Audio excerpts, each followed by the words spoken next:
Hey, welcome back, series finders. Grab your snacks, silence your phone, and cancel your plans because we're diving into 10 thriller series that are absolutely unhinged in the best possible way. I'm talking shows that'll have you sitting there at 3 a.m., eyes bloodshot, clicking next episode like your life depends on it. And yes, before you ask, all the streaming info is in the first pinned comment because I got you. Now let's get into this beautiful chaos.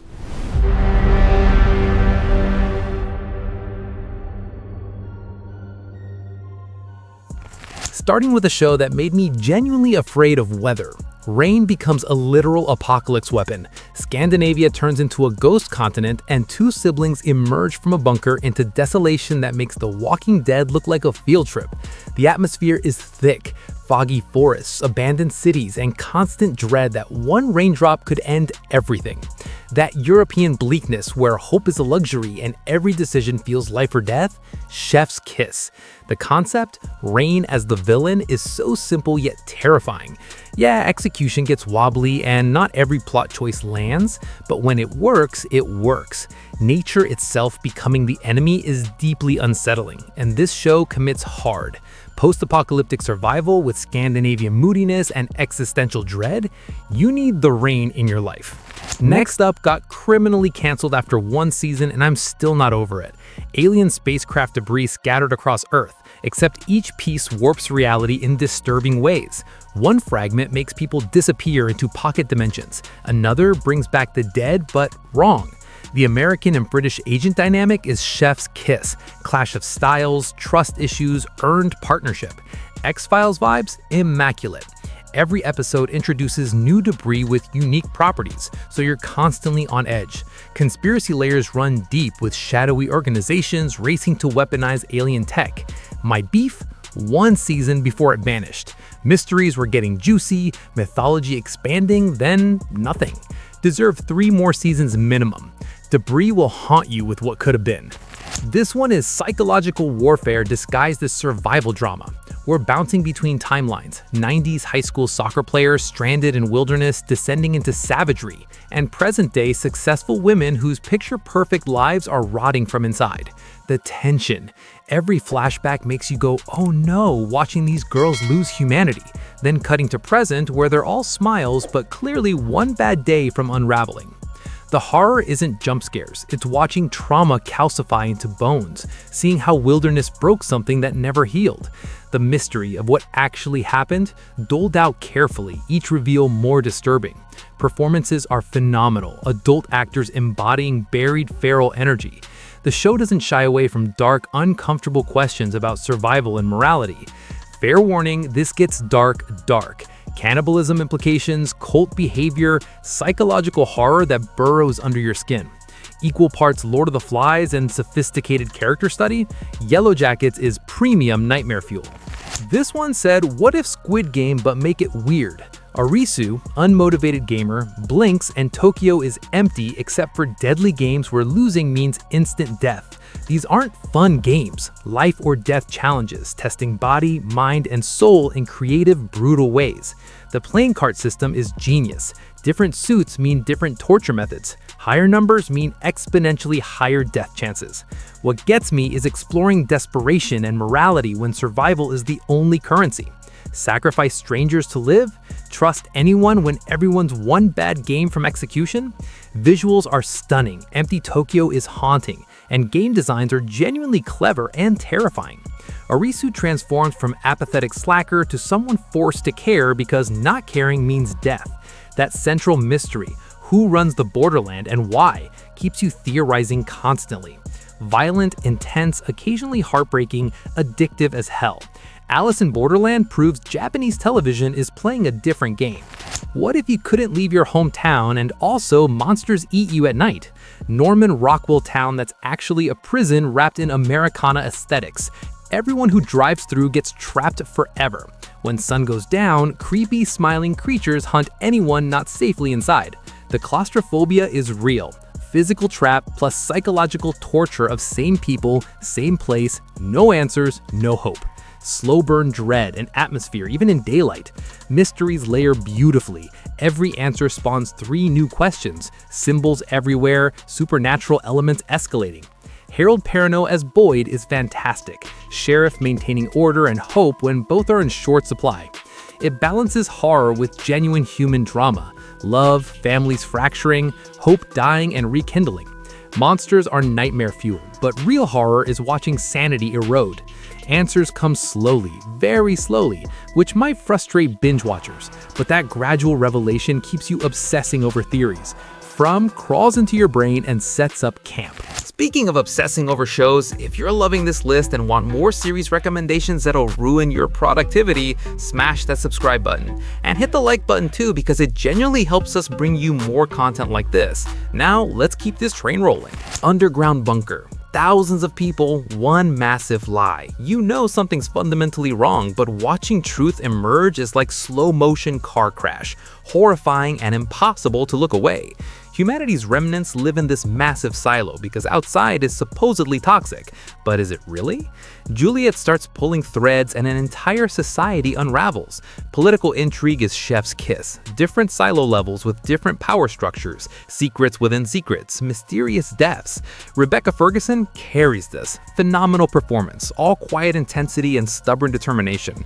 World building is meticulous. You feel the silo's weight, recycled air, generational trauma. The pacing takes its time building atmosphere, trusting audiences to sit with mystery. When revelations hit, they hit. Game-changing bombs recontextualizing everything. Dystopian elements feel grounded and believable, not cartoonishly evil, but disturbingly logical. Silo is prestige sci-fi done right. The show that made me draw diagrams and still left me confused, in the best way. Germantown, Missing Child. Time travel that melts your brain because it's not fun Doctor Who time travel, it's everything is connected and free will might be illusion time travel. Dense. We're jumping between 1953, 1986, and 2019, watching families link across generations in tragic, mind-bending ways. Atmosphere is oppressively dark, shadows, rain, German forests hiding ancient evils. Characters are related in ways defying normal family trees. Paradoxes aren't plot holes, they're the point. This show respects your intelligence, doesn't hold your hand. Performances are excellent across all time periods. Casting so precise you see family resemblances across decades. What elevates it is philosophical weight, determinism versus free will, cyclical trauma, whether we escape our origins. The mystery box has answers that make sense if you pay attention. You might need family tree charts, but that's the fun. Dark demands rewatching to catch everything you missed. What if the FBI had a department for nightmare science, paranormal investigations, fringe science making your skin crawl, mad scientists who's both brilliant and tragic, mysteries spanning multiple universes? Monster of the Week keeps things fresh. Spontaneous combustion, stolen memories, dimensional bleeding, human experiments gone wrong. But overarching mythology shines. Parallel universe, our universe, they're at war. Personal stakes astronomical. Father-son dynamic between Walter and Peter is emotional core. Complicated, painful, beautiful. Anchored by John Noble's stunning performance. Olivia balances vulnerability and badass competence perfectly. The show evolves beautifully, starts procedural, then builds massive mythology about parallel worlds, observers from the future, consequences of scientific hubris. Creature effects hold up, emotional beats land hard, writing handles complexity and moral ambiguity. X-Files DNA, but deeper serialization and character work. Some seasons stronger than others, but peak Fringe is phenomenal sci-fi deserving way more recognition. Iconic. This show invented prestige mystery television and we're still living in its shadow.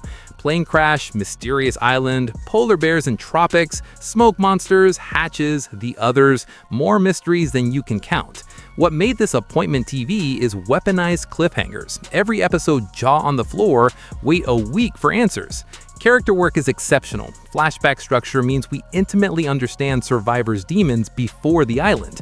Con men, doctors, criminals, miracle healers, everyone has secrets slowly unfolding. The island itself is basically a character, mystical, dangerous, beautiful, operating on rules we spend 6 seasons understanding.